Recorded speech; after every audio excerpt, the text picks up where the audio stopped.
that For these ladies here, an evening stroll through Quesnel's Pioneer Cemetery isn't an unusual suggestion. It's actually an exciting proposition. Jay Northcott early. Oh, Jay For these history buffs, the only thing that reaches out from under the ground and grabs them are the stories of the people buried here. Boy, the thing is, they don't have it. Through the efforts of community-minded people and researchers, it has become a historic site, I think, and we do tours here and remember the people that are buried and that really built this community, made this community what it is today. A child from another father, right? No. Reading between the headstones and scouring through archives, they're piecing together the caribou's colorful history, one grave at a time. For some reason. Okay, well, surprise on. You'll learn when they were born, where they came from, when they passed.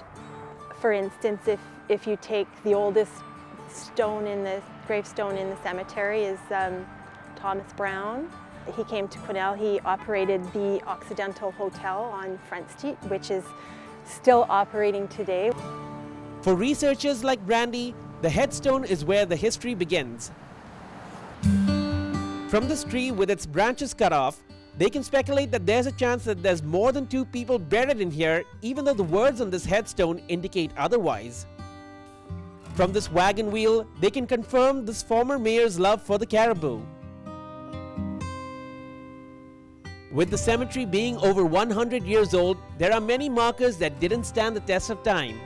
While they did manage to map out some of the unmarked graves with the help of the Genealogical Society in 2004, the museum is striving to make sure that none of the people buried here are forgotten.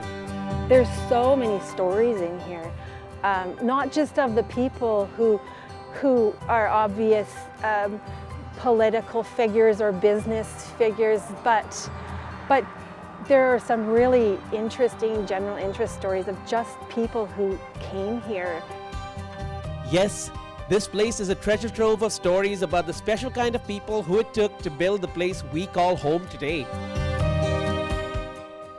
People with the courage to survive rough winters. Others who challenged the norm. People who fought for what they believed in. And adventurers who left home in search for a new home. When you learn these stories about the people, you can reconnect them with all these really interesting places in the community that are still operating today. Since 2007, the museum has been hosting tours here. They're hosting these tours to inspire the community through real-life stories of these men, women, and children buried here. The museum charges $5 for individuals and a minimum of $30 for groups for a historical tour of the Pioneer Cemetery. I was walking around here earlier with Hania Fleck, and we were talking about, hey, there's the McNaughtons, and you think of McNaughton Avenue, and the Barlows, there's Barlow Avenue, and McLean Street. Our whole city and the names and places are represented here with these people. This is where it started. It's really important because they tie our community together. For Go on Shaw TV, I'm Anand Chandy.